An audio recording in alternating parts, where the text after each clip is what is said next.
சில கேள்விகளுக்கு பதில் இல்லைங்க. அரசியல் என்பது சில இடத்துல நம்ம சொல்லுவோம் it is purely and emotion அப்படின்னு சொல்லுவோம்.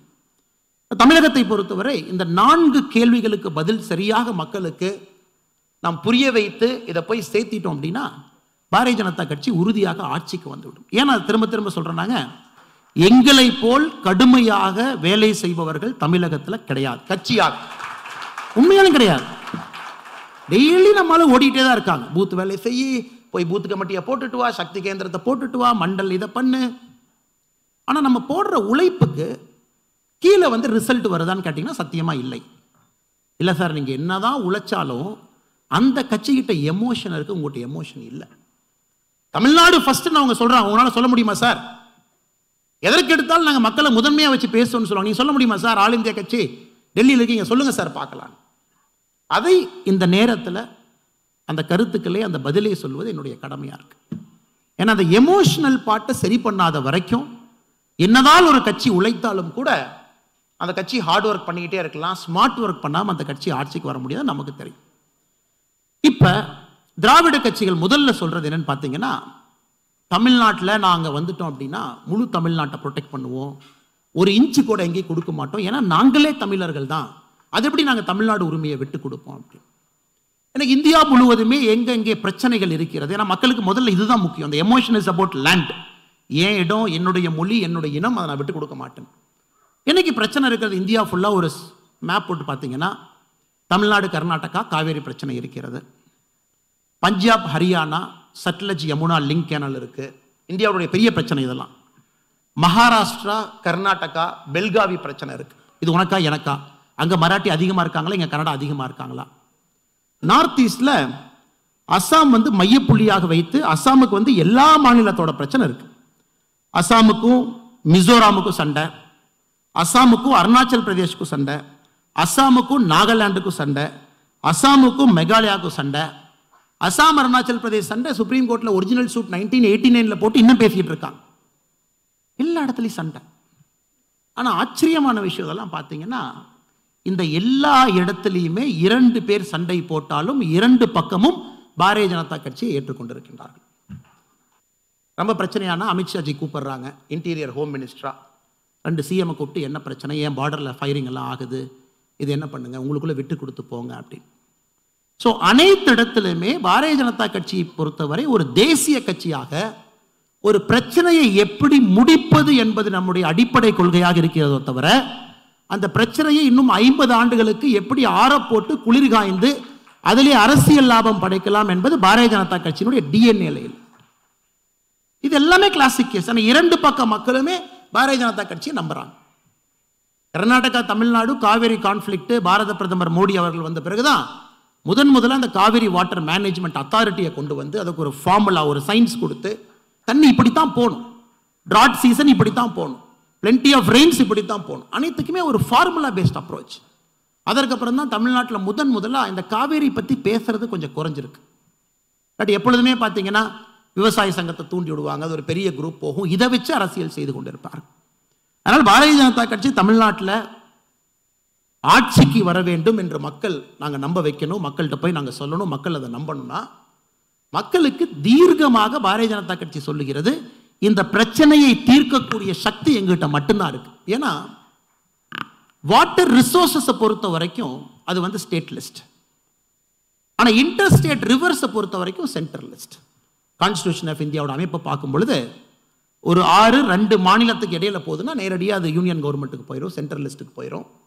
அந்த யூனியன் கவர்மெண்ட் வந்து ஒரு பிரச்சனையை சால்வ் பண்ணணும், அவங்க உட்கார்ந்து பேசுவாங்க, கமிட்டி போடுவாங்க. ஒரு டெமோக்ரஸியில் இது எல்லாமே வந்து ஒரு கிவ் அண்ட் டேக் மெக்கானிசம்.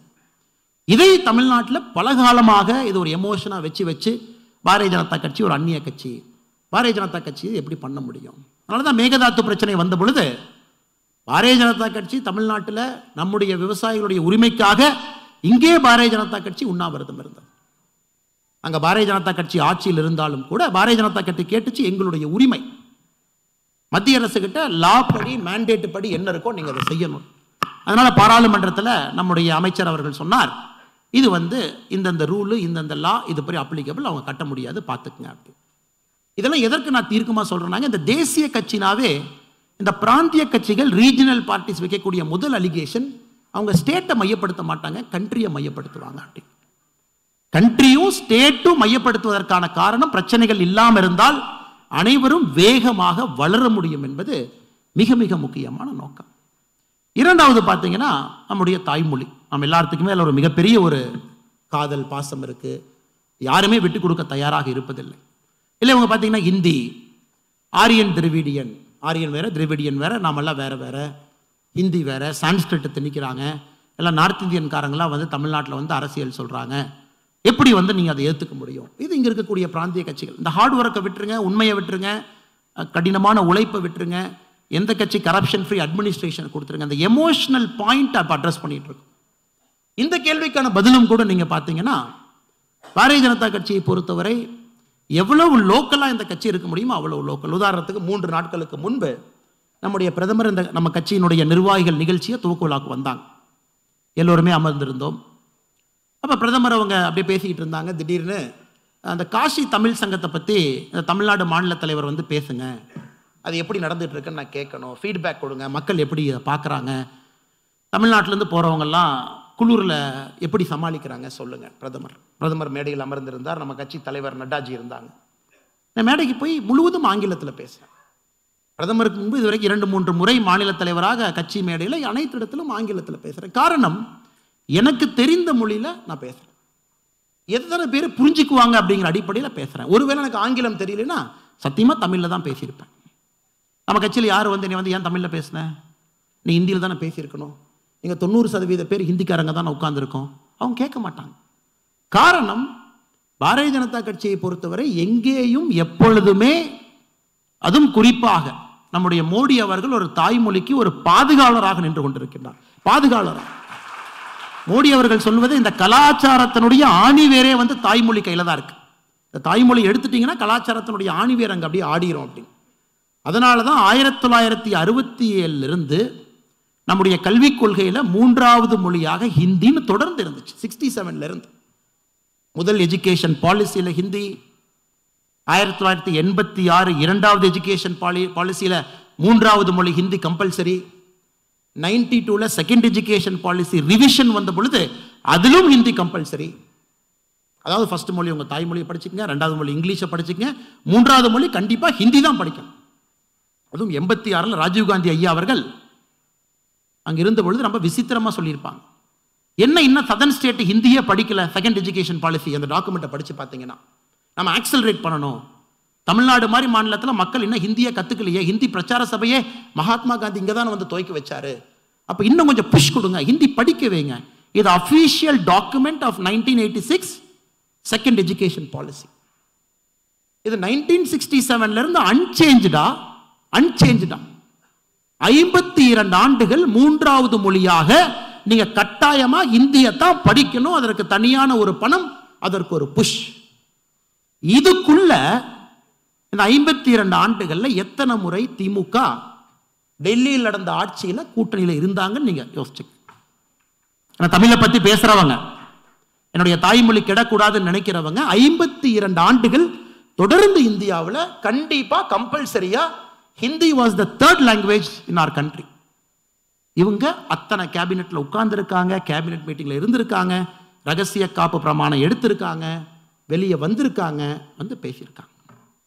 ஏன்னா இந்த பூனைக்கு யார் மணி கட்டுறது யாருக்குமே தெரியல. அதுக்கு மணி கட்ட மோடிஜி 2019 சொன்னாரு, ஃபர்ஸ்ட் எஜுகேஷன் பாலிசி வேண்டாம், செகண்ட் எஜுகேஷன் பாலிசி வேண்டாம், நியூ எஜுகேஷன் பாலிசி, அதாவது ஒரு 3வது எஜுகேஷன் பாலிசின்னு சொல்ல.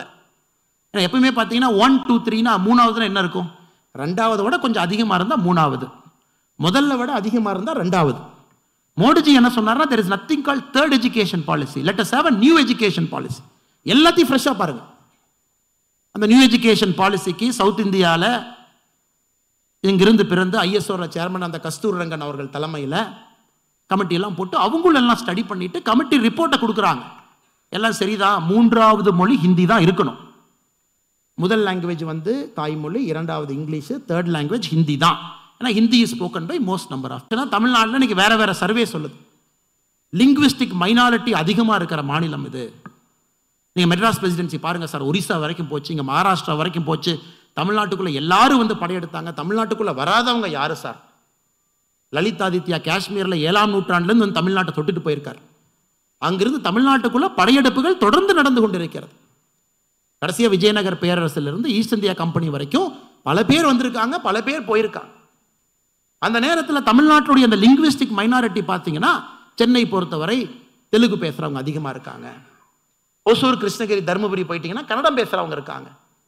கோயம்புத்தூர் பக்கம் போயிட்டீங்கன்னா கிட்டத்தட்ட 3-4 தொகுதி, 2-3 பாராளுமன்ற தொகுதி நாமளே தேர்தல் பிரச்சாரத்துக்கு போனா கன்னடத்தில் பேச வேண்டியது இருக்கு.